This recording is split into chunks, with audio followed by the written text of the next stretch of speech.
Welcome back to Freedom to Learn podcast. My name is Guru Yeleswarapu, founder and CEO of Siliconvalley4u. And so please continue to subscribe and press on the like button. You'll get fantastic episodes your way. This podcast is all about helping youth to understand their priorities and don't lose, to save time and to make them understand what works best for them and also what they like to do in general in life. So that's the idea behind this. So we interview people from all walks of life, people who have done certain things in their lives, and also we speak to students who are about to do certain things. So today we have Suresh Madhuvarsu. I've known Suresh for about 10 years now, or roughly, or even more. Yeah. Or yeah, 10 years. And he's been, we connected through our, kids, but otherwise, he's a seasoned product builder and a four-time founder with multiple exists, two exists. And he's at the moment at SalesTable, a sales enablement startup, helping sales reps, obviously. And also, he has the product 10X, which is the incubator slash accelerator for founders to, they help the founders rather to launch and growth strategies in health tech, ed tech, and HR tech. So he has been author and he wrote 3 books, and he also has 150 plus blogs, and also a mentor to several startups. So he has a very long resume. So we are gonna learn quite a few right now from him. And so without any further ado, I just want to welcome Suresh to our channel. Guru, without any further ado, I'll say I'm really humbled to be part of this podcast, and I've seen definitely you as a leader here taking on, working with a lot of entrepreneurs, founders, and especially I think you are bringing up the youth leaders to the next level, and that's something that I always cherish, respect, and from my point of view, especially doing some of these podcasts is really about as much as sharing my story, but it is also making sure that even if one or two people get inspired by what we talk out of this podcast, that's actually a job well done. So I'm really excited to really talk through and then share whatever we can. Thank you, sir. I really appreciative of that. So for the starters, right? So let's start with, I know we both come from similar background, geographically as well. So let's talk about your beginnings back home and how you ended up in US and what transformed you to or what motivated you to become entrepreneur in the first place and subsequently doing what you're doing right now. Gotcha. So I'm trying to see how I can put in a short form, but let me put it this way. So I think we all, for most of the Indian origin folks who are here, I think, probably we are in a similar age group where we appreciate a lot of how we went through the technology to technology from radio slash transistors, what we call as, to televisions. And then now when people talk about the televisions, nobody talks about color television, right? Because the color is already granted. I mean, even if you say color, people will look at you like weird. Why are you even qualifying television with color, right? But we've all been through those kind of days where the technology is new, and then the only part of the entertainment that you have probably is listening to a national radio or watching probably 1 or 2 hours of national TV at that point of time. But um, through those, my dad has been a very huge influencer in my life. He loved electrics and electronics in general. And with whatever was available, we were just kind of fixing things. We're wiring for our functions, Diwali, Dasra celebrations, and everything. And as part of that, I was always helping him. That really got me into a lot of what does it really mean by electronics and electrical, and then the whole of, I'm sure, Guru, you might remember when we think about the radio, it used to have the real transistors inside, right? Cathode ray tube, CRT is what we call as, right, the small ones. So again, that's really kind of started the whole aspect of what does it mean by the technology? How can we kind of leverage that? And it's really the curiosity. Honestly, I never had that aspect as though that I need to do something with the technology, but I just wanted to understand the technology at that point of time. And then, of course, I went through computer science, and then my first job during that time was with Bosch, Germany, in the automotive business unit. I was actually as part of the tooling group for them.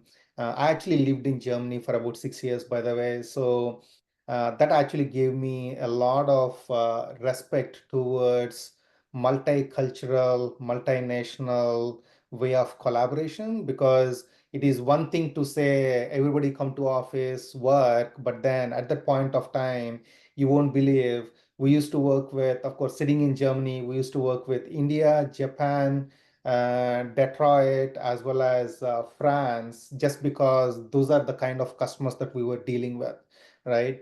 Right now, of course, I mean, the whole of collaboration, Zoom, Slack, everything is just readily available. But then 15 years back, when you think about it, the only way for you to communicate any idea is through email. That's really it, right? So in a way, honestly, I feel that kind of forced us, and especially me, to be a better communicator, because the amount of communication that you would do on the platforms like Zoom or the video communication channel is super high, right? Because what they say, 20% of the communication is really written, the rest of the 80% is really about the visual communication that we all do, right? So anyway, that kind of really gave me a sense of what does it really mean by communication, working with the large teams, multi global teams at that point of time. And then think about it. There was one particular project that we were doing with Bosch Detroit. And then that was the first time we saw somebody sent a link, WebEx link. They said, you join through this link, and then you will be able to share your screen. And then we were all like, what does it really mean, right? What you can do it on a internet or intranet? How does that really work? Again, right now that's all basic, nobody thinks about it, nobody cares about it, that's all become part of it. But then the point that I'm really making is when innovation really comes through, it just over a period of time, it just feels natural that, oh yeah, no, that's, it has to be there. But when it comes, then we were like really surprised that, oh, I can actually share my screen and show my work to somebody 3,000 miles apart. And then that really kind of was like, oh, there is a company called WebEx that is actually doing this. And then I used to come to, of course, Detroit pretty often for my customers and everything. And that really made me think through on what USC is all about. And that's kind of when I saw, again, Detroit, of course, we keep thinking about, hey, all the innovation is in the Silicon Valley, which of course is true. But when you think about the automotive industry, all the innovation is in Detroit, right? So yes, today we might think about Tesla, we might think about the Fisker and Rivian and all those cars, but then if you think about even the evolution of the innovation in the cars, it is just pretty amazing if you actually get too deep into it. And then, of course, I mean, after that point of time, the history is history, but it's been about 18 years that I'm part of Silicon Valley, and then such an amazing, innovative culture that we are in. Guru, sometimes I just feel we're in a bubble, but in a good bubble. A permanent one. A Exactly, permanent bubble. exactly. It's not a temporary. Usually, bubble implicitly means it's temporary, right? It's gonna go away. I mean, yeah. So far, knock on the wood, you're right. It just didn't go away. It doesn't look like it's ever gonna go away. Yeah, but Absolutely, yeah, absolutely. it's very interesting. So you came via Europe. I didn't know that. And second thing is, yeah, like yesterday Sanjeev was saying, right? It's all about curiosity, right? So, everybody, when you started doing this with your dad, fixing certain, radios and other things, electrical stuff, that, makes you do things hands-on at the same time, constantly thinking about how to get it solved, right? So, and then subsequent, so basically all those things add up. Probably you may not be able to see tangibly like how they add up, but they do. Completely. So, and yeah, subsequent, you came here 18 years. It's pretty long time. I fully agree with you that we are, I always say that that's why I call my company name Silicon Valley for you is it's about culture. A lot of times, I always ask people why all these companies started here, not elsewhere. It's especially nowadays, last 10, 5, 10, 15 years, a lot of stuff is everywhere. Bangalore, yeah, a lot of places, right? I know they are doing other products, other services out there, but still, it's the culture and the empowerment and also recognition and recognizing the value and encouraging each other. The collaboration is still in Silicon Valley. So that's the reason everything more or less starts from here and probably end up going somewhere else. But if they do.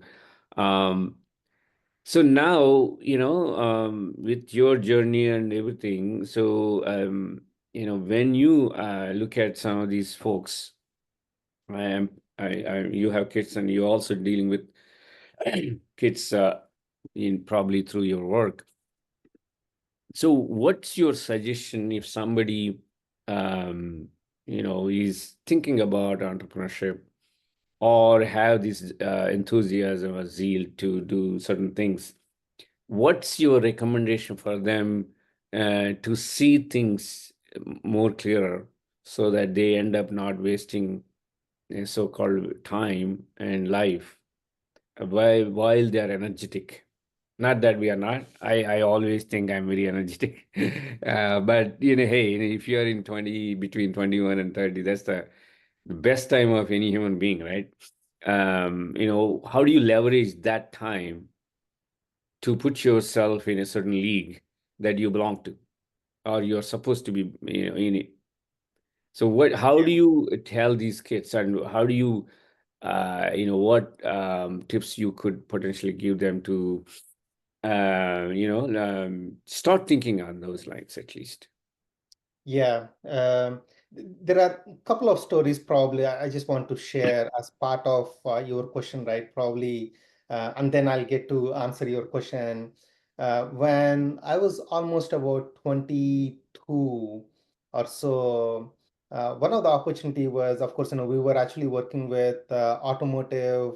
We call it as the lab car, by the way, right? So the way it happens in the automotive industry is before you actually take the software and then fuse it in a electronic control unit, you actually have the lab cars. It's like a bunch of 2x2 cars.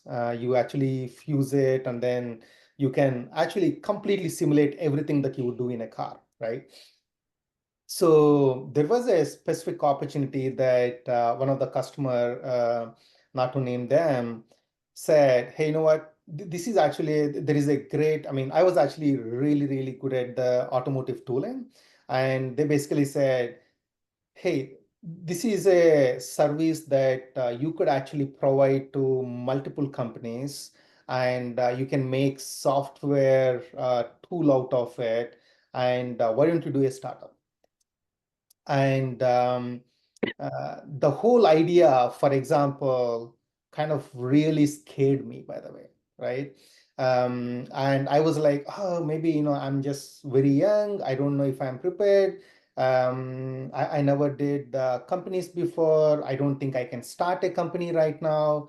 Um, and then I kind of passed on that particular opportunity, right? Um, and now when I look back, the one advice that I would give to my younger self is to say, there is nothing like you are ready for doing something, right? When there is an opportunity, when you are passionate about it, when there is right ecosystem for you, whether it is from the customer's point of view, whether it is from a problem statement point of view, or whether it is from a technology that you are creating, just start doing it, and then you will figure it out as part of the journey that you will have. But never ever think about, I'm not ready for this. That's probably the one of the aspects that I would really think about. The Yeah, I second, mean, right? go ahead. Sorry. Now, I mean, the second one for me, which is very crucial, a biggest lesson for me is the first startup that I did was really think about it's called WizKids. The idea really was think about Yelp for parents. So completely hyper localized. Um, if I need to find a good piano teacher, or a good guitar teacher, or a math teacher locally in San Ramon, California, in my Gale Ranch area, for example, how do I do that? Right? I'm talking about this problem almost 15 years ago, by the way, right? So at that time, the Facebook groups was just coming up, and then Google didn't really have too much of that local search concept yet. Yelp was also just coming up. So this whole idea was, how do parents kind of really find the service providers they really want, with a highly rated point of view. Anyway, that I ran for about a year and a half, especially during the 2007, 2008. That was a great story, by the way. I raised some money, and then the biggest lesson for me during that time was, I was a technologist, I'm a product person by heart, and I put in so much of weightage on building the product right, and then making sure that the technology is the right thing. I completely underestimated the importance of the marketing and sales, right? And what it means is, instead of really talking to the customers, I assumed a lot of things about what parents would need, what children of the middle school or the high school would need, and then I just kind of built it as part of the product.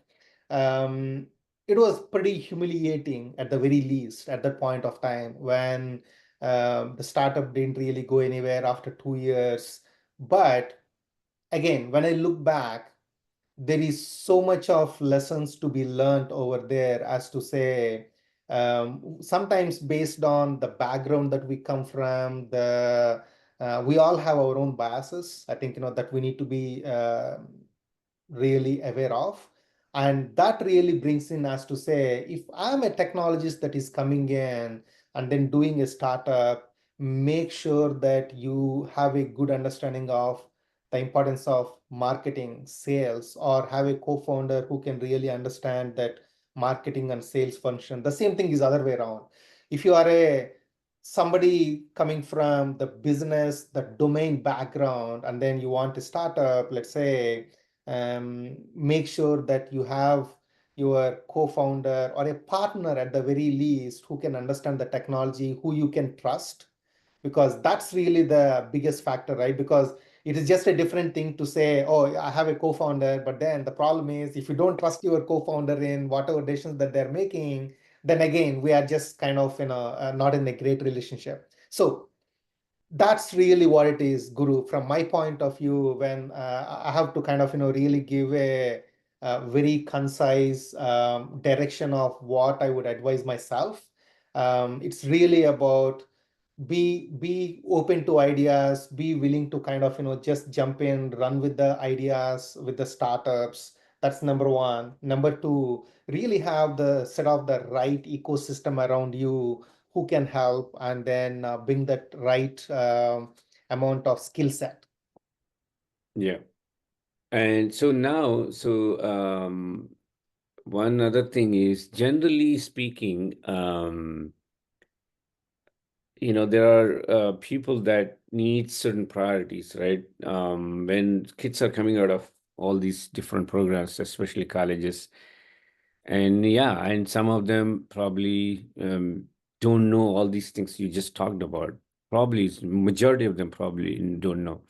The reason being, these are all, I call it, life skills, and which can be taught using books. It has to be learned by doing it. And in order to do it, they have to get an opportunity. In order to get an opportunity today, they must have a degree. By the time they finish degree, they're already 20 something. And then first order of business usually is to find a job. And you continue with your the whole 9 years, right? We know the rhythm. So, so point I'm trying to make is there's a gap between industry and the real world. I mean, Yeah. sorry, academics and the real world. So to mitigate that today, student has to take the responsibility. Schools are not doing it, and most probably they'll never do it. So my question is how, what advice you give for those folks who are still in school to, mitigate the problem they are facing today? Yeah. So for me, right now, I think about that question pretty deeply because I have a high schooler at this point of time. Suresh, just hold on 1 second. Sorry, there's some mix-up. 1 second, I Yeah, apologize. yeah. Who's using this Zoom? Who's this? Hi, this is I normally use the Zoom for the 5 p.m. Oh, Online Havish? class. Yeah, Yeah, is it okay to use something different? yeah, it's totally okay. I'll try and use a different link. Yeah, sorry about that. Yeah, No worries. okay. Sorry to interrupt. No problem. Sir, we have about 50 Zoom licenses, accounts Ah, paused right now. Somehow, I always use this. Somehow, some way, somebody uses this and they get on my case. Oh, always right. uh, mm, so, okay, I'm gonna admit all and then just politely tell them. So just give me 2 minutes. Sorry Yeah, about. no worries, no worries. Hey, folks, you have to log off. Havish is gonna give you another link. Please join there. You can leave now.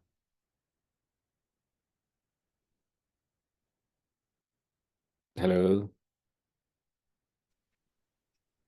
Can you guys hear me? Yes, please leave. Havish is going to give a different Zoom link for today. So please use that to join the class. Thank you. Thanks. Appreciate it.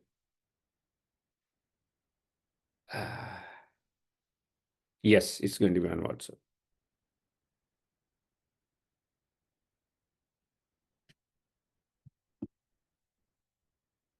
It's going to be on WhatsApp, Hassan. All right. Hey, so Jesus. Yeah, yeah.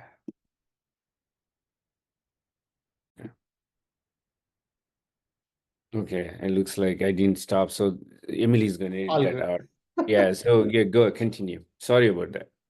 No. So I'm saying, I think about that question that you asked very deeply these days, Guru, just because I have my high schooler Correct.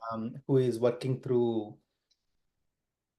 one of the aspects that I always think about is it doesn't really matter what career the somebody is trying to choose, but I feel the number one quality that everybody should be thinking through, or at least try to approach life with, is curiosity. Somebody wants to get into fashion Yeah. business, no problem. Yep. But how are you thinking about it? What is the impact of technology? What is the fashion going to be? Think about everything that is part of it. That has to be that way. Somebody wants to get into the technology, sure. Do you want to learn, for example, Java or Python or C++? All these are, yes, important points to think about. But then, what are the problems that you want to solve using the technology? And what are you passionate about? Because many times we don't want to be in a situation where we're using the technology for the sake of the technology. And then after some point of time, we just get frustrated because that's not what we want to do. Correct. And after you get into your life cycle about 10, 20 years of experience, and then all of a sudden you realize that, oh, this is not what I want to do, Yeah. then all of a sudden, unfortunately, there are very less choices that you have at that point of time to change your career or do whatever that you want to Absolutely. do, right? Absolutely. Yeah. And that's honestly one part of it where I feel I'm really appreciative of Guru, your philosophy, what you do with Silicon Valley4u, because I remember the first day that when we met, we talked exactly that, right? Which is, it's very easy for set of students to go to a training institute, no matter what it is. It could be a fashion institute or technology institute or whatever that is at the end of the day, learn something, but how do you practice it? How do you put it to practice is going to be the number one thing that is going to differentiate you from the rest of the people. Got it. Yeah. Right? Mm. That's really the one aspect of it where I feel, especially the kind of high school, even undergrad folks who are out there today, you guys have such a great advantage compared to how we were, because you think about the technology at your disposal, whether it is about the internet, the chat GPT, or the LLMs that you have, all these things, they can act as a career guide for you. You don't have to really do anything out there, but you can use that and then follow on the lead with folks like Guru, you, Silicon Valley4u, to really kind of come in, practice your skills, and get ready for that real time effectiveness. Yeah. That's really what I feel. The curiosity combined with usage of the new technologies that you have, and then really look into some of these places where they are pragmatic, like Guru, what you do, that has to be a natural process for every single student out there to really differentiate themselves. Yeah. No, you hit right on. There is so much to unpack in everything you said. The first one you mentioned is what I always try to mention to a lot of people is when you get on the track that you're not good at or you're not interested in, or where your heart is not yet, and after a while it becomes a mediocre thing, meaning it's not only money. In a lot of things you just don't like what you do, and that's why a lot of times I used to hear, like a lot of time, even now maybe, people on Monday they hate going to office. And the reason is it's not like, they don't want to work, or it's not like they're low IQ people or low energy people. It's mostly, it's not what they want to do. They want to do something different. So if you don't identify that early on, and if I rephrase what I'm saying, you get up and if you like what you do, man, that's fantastic life. Yeah. Fairly simple. And to achieve that, you got to scan yourself, and while you are still in college and schools, to figure out what really works for you. So I'll give a little bit of my life example. Recently happened last January. A friend of mine is a great guy. He arranged a meeting, and he invited. We had a nice party going on, and invited this person who is passionate about running, and she also likes to bring people and train them and things like that. So, I ran once before, 10K or something. I just ran and yeah, whatever. And then I ran and I mean, I forgot about it. And I never run on treadmills. So I don't like to run on treadmills, even now. So I signed up.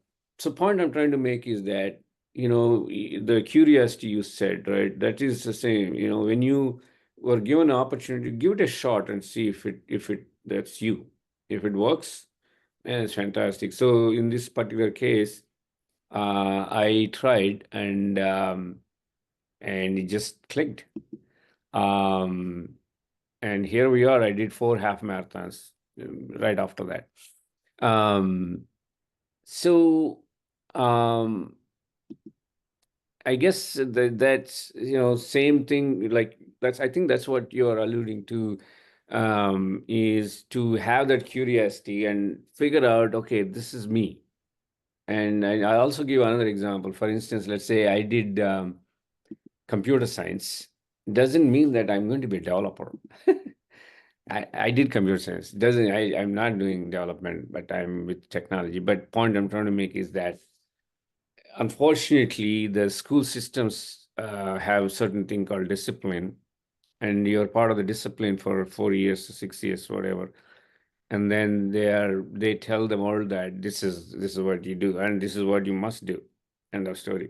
So let's say, just like you and I Yeah. right now, I want to be in sales, tech sales. No, because you don't have MBA degree.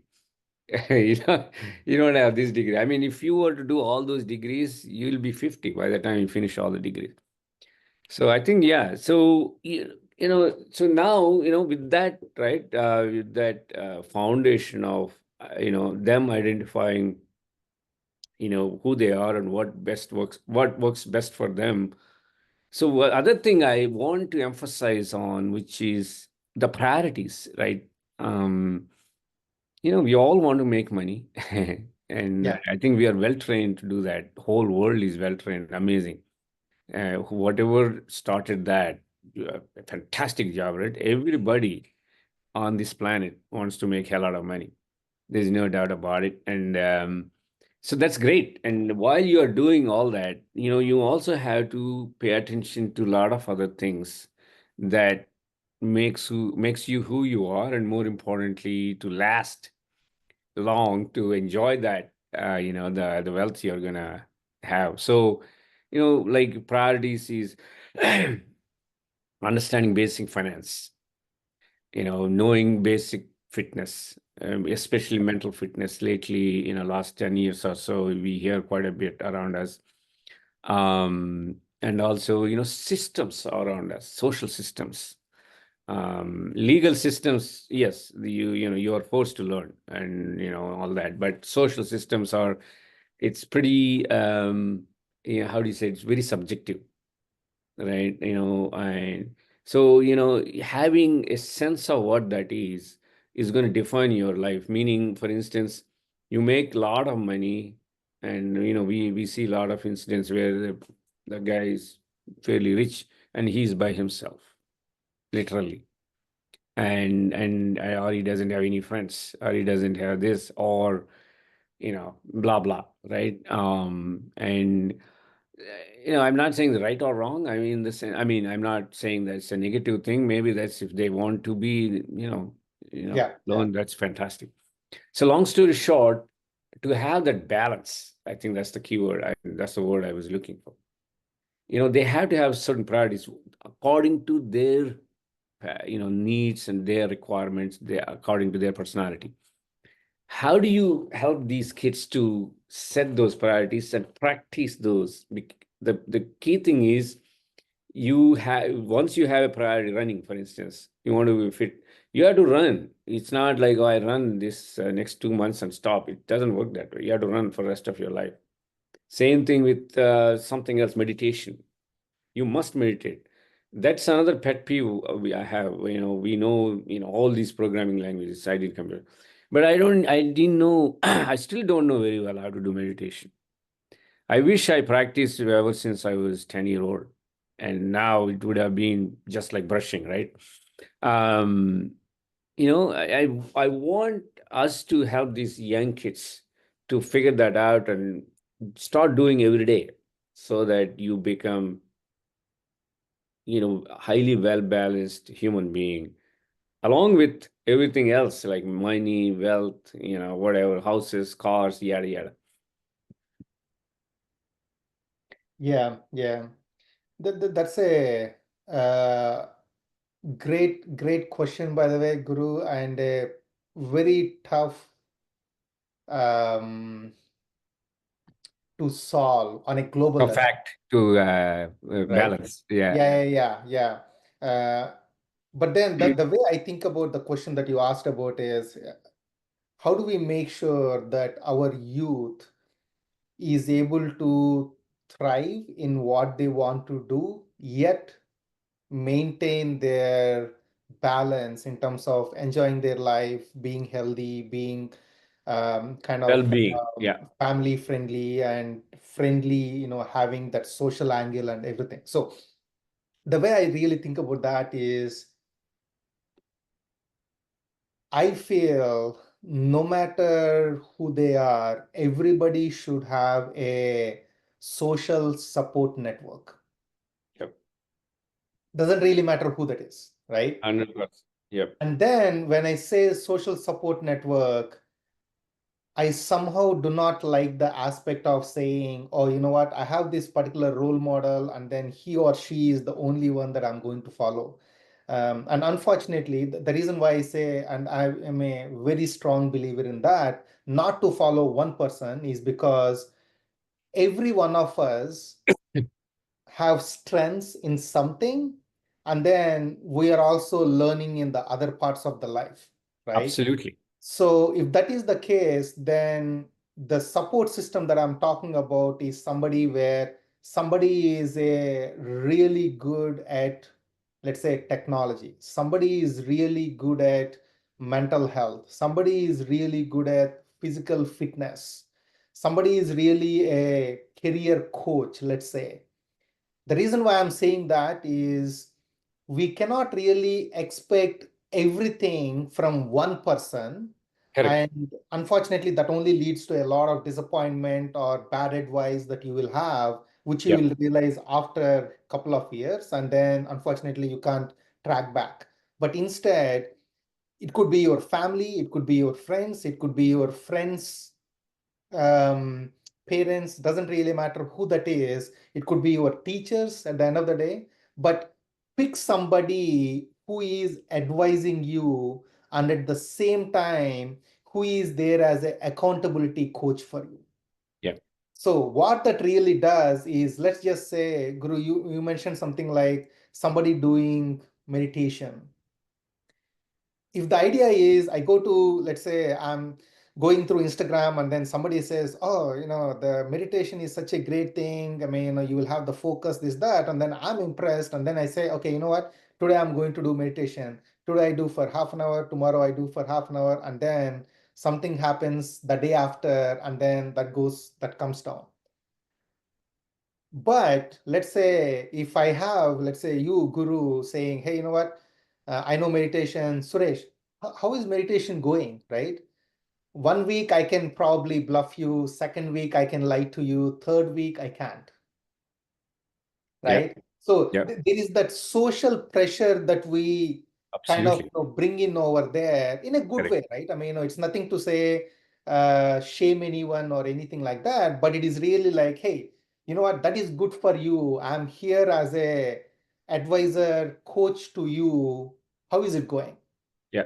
That I feel if any of it's not just for the honestly youth that we are talking about, it is actually very much applicable for even adults like us to say once you have that social support system, the amount of growth that people see is just amazing. And I've seen with so many people who actually have that system. And that's something that I would highly, highly recommend anyone to say it doesn't really matter what part of life that you want to improve, just have that support system. Absolutely. I mean, I think, I'm knock on the wood, thank God, we all, at least I strive for it, and we do a lot of activities right now. Um, yeah, but you're absolutely right as far as solution goes. I mean, to add to what you're saying, you don't have to be good at everything. You just have to do it as much as you can and make it a practice. And then you're going to be your best. You're probably not, let's say if you take meditation, if somebody's really good and you are going to be your best and the other person is even better, you continue to learn from. That's a great thing. And you continue to learn. And then as long as you make that as a practice for longevity, for a longer period of time, it's going to pay off. There's no doubt about it. And that there is a once you do all these some of these things you're supposed to do, and you get that extra energy to bring into other things that you want to accomplish, right? So that's the whole point of doing this.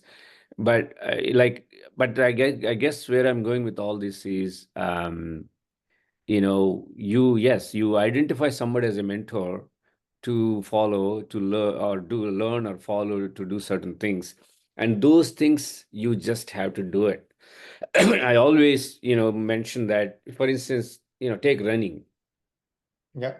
First of all, you're not going to be the probably it's a long shot to be the number one runner in the world, okay? And you don't have to be number one, number two. Even if you're number one, okay, let's say so, somehow you became best runner, and you look around, the other guy is doing 100 meters, and you're going to run 100 meters now? No, you can't. So I guess my point is, it's not how well you are doing with respect to others. It's how well you are doing with respect to you yesterday Yeah. from it. Yeah.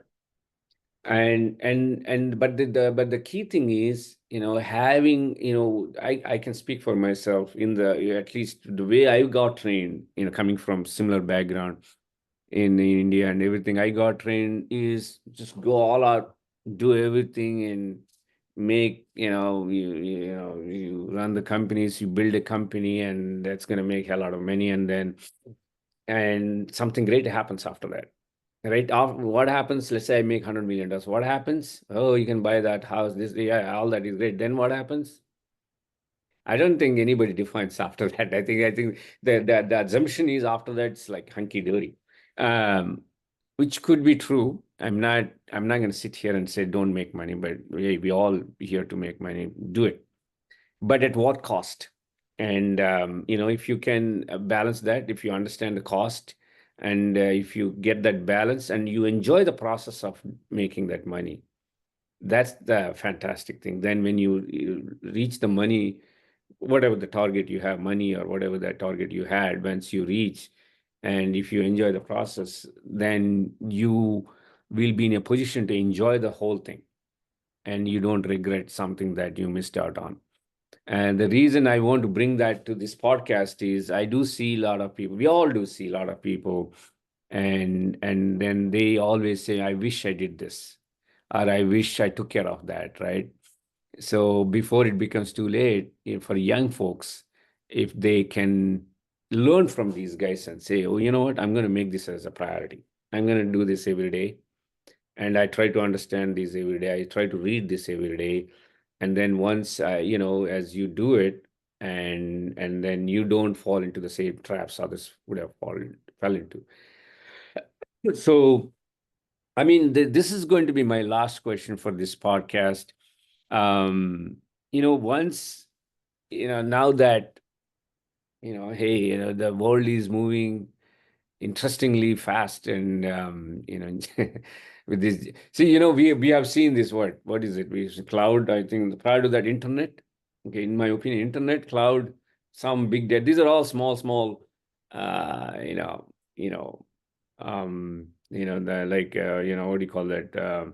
Hypes, and then to me personally, after internet, this whole AI, it looks like the biggest thing that happened. Yeah. And the biggest thing in terms of the speed. So cloud took a while. People didn't even know what was cloud for ages.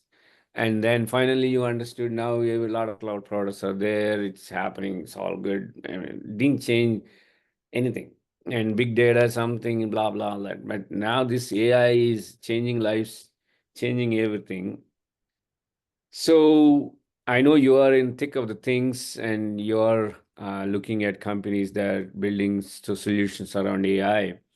Um, what's your take on this? I don't know how to articulate the question. Also, to be honest, I don't even know what to ask. Uh, I mean, people are hiring and people are firing, and I mean, who's the company? SAP. They're firing and hiring simultaneously. Everything is happening, and what's I guess now I get the question, right? How a human being can add value going forward? Yeah, that's a good one. Probably, I want to take that in probably three distinct steps. The first one I feel is software. I think this is probably a controversial thing that I'm going to say. Software jobs are one of the jobs where initially, when somebody joins in as a junior developer, engineer, whatever, they put in 50, 60 hours of work during the initial set of years. And then as they go through their leadership, managerial roles, unfortunately, we've been seeing in the last 6, 7 years that a lot of people are just working 5, 6 hours a day, and for the leadership roles that they are bringing in, which is basically kind of saying, I have so much of expertise at this point of time. Even if I just do or work 4, 5 hours, my work is getting done. And the reason why I say that is now when you are coming to this whole aspect of people kind of getting laid off, getting fired, and unfortunately, a lot of families getting affected because of such a situation. I feel it's not a one trigger that this happened, but I feel it's a combination of how we define effectivity in software itself is the number one challenge. Number two, during and post COVID, all these companies hired so many extra capacity people, looking at the same demand or increasing demand, which unfortunately never happened. And now on the top of it, now we are seeing, for example, the whole of the Gen AI coming in, and then everybody is struggling to say, okay, now this has come, what should I really do? There are claims that 80% of the code is getting generated by the can be generated by the ChatGPT, and then a lot of testing can be done by ChatGPT, or a lot of good marketing tasks can be done by ChatGPT. So the question really is to say, how do big companies react? Unfortunately, right? It's very easy to criticize all of them. I'm sure, probably if I get affected, I will do the same thing, by the way. But when you take a step back, it's really like everybody is trying to understand, oh my goodness, there is this technology that has come in. We have these 5, 6, 10 departments that we are working with, each with, let's say, thousands of people. And then every single department is getting affected by that. And now everybody is saying, I have to kind of cut down something, think through my strategy before I bring in the right talent, right? Because one of the things that Guru I see is this is the first time ever in some of those hype cycles that we see that information worker or a high paying worker is actually getting affected. What I mean by that is when you think about the ChatGPT generating the code, it is actually the software engineers who are getting paid 150K plus that are getting affected. When we think about ChatGPT doing data science and data analysis, it is actually the 200K plus data analyst that is out there who is getting affected. Previously, that kind of effect did not happen to other trades at all, right? And now, coming back to the specific question of what does it really mean for all of us going forward? Number one thing, I'm super excited about the whole of the growth of the technology that we are seeing. And the way I really think about it is how do we use this technology to really improve the way we live, especially in regards to the healthcare, providing better education, providing better jobs to people. And that's really on the supply side of the things. And then on the demand side of the things, when for the employees, for example, I feel everybody should and must be thinking about how do I use ChatGPT and make my job better, and not think about, oh my goodness, there are all these LLMs that came in and then they are going to replace my job.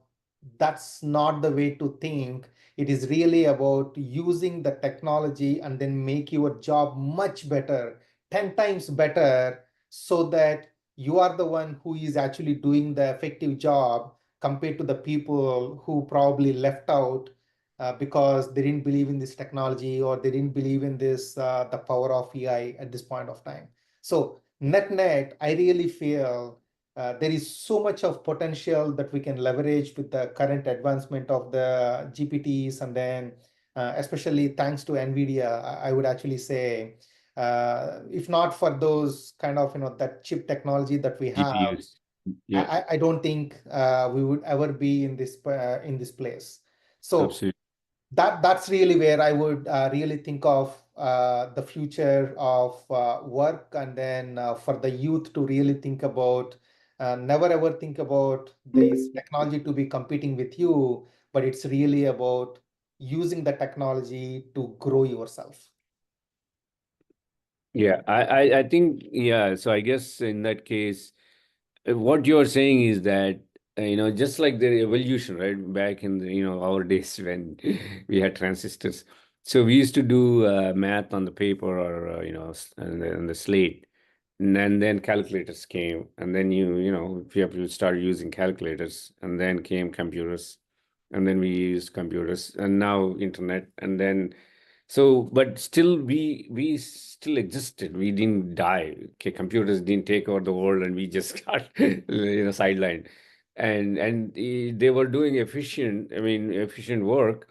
And as you said, rightfully so. So essentially, it will improve our efficiency.